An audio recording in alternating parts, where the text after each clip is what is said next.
மாண்புமிகு முதலமைச்சர் அண்ணன் சி ஜோசப் விஜய் அவர்களே தலைமை உரை தருக. என் நெஞ்சில் குடியிருக்கும் என் நெஞ்சில் குடியிருக்கும் என் நெஞ்சில் குடியிருக்கும்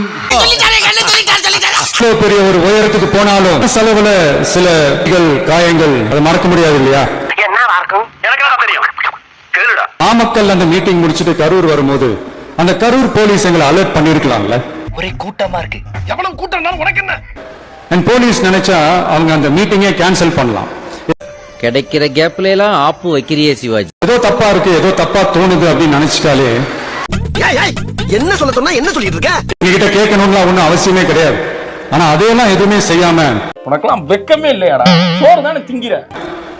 அந்த ஹைவேல இருந்து அந்த ஸ்பாட்டுக்கு போலீஸே எங்களை உள்ள கூட்டிட்டு வந்து விட்டு அந்த நாடகமா இருக்கு பாருங்க. நீ கேட்ட ஒவ்வொரு கேள்வி என்ன செருப்பால் அடிச்ச மாதிரி இருக்குடா. நம்பிட்டேங்க, முழுசா நம்பிட்டேன். தெரியாது இப்படி ஒரு நாடகம் நடக்கும். பறக்கானது இதுக்கெல்லாம் யார் காரணம்? அண்ணே உடனே தானே சொல்லி செஞ்சது. என்னங்க அர்த்தம்? இப்படி பண்ணுங்க, அப்படி பண்ணுங்க, இப்படி நடந்தா இந்த மாதிரி இன்ஸ்ட்ரக்ஷன்ஸ் எல்லாம் கொடுத்து அந்த பிரஷர் போடுறது யாரு? நிறைய போறான்டா. என் அக்கா தங்கச்சிங்களோட தங்க பிள்ளைகளை இழந்திருக்கோம். நீங்க ஏளனமா பேசுறீங்களா? ஏன் மேல பழிய தூக்கி போடுறீங்களா? சாதிக்க பிறந்தவன்டா இந்த சக்கரபாண்டி, உன்னை சோதிக்க பிறந்தவன்டா இந்த வெற்றிவேலு. ஓடி ஒளிஞ்சிட்டான் வர சொல்றீங்களா? வாய் வாயின்னு முன்னிருந்தா என்ன வேணாலும் பேசுறீங்களா? I don't care.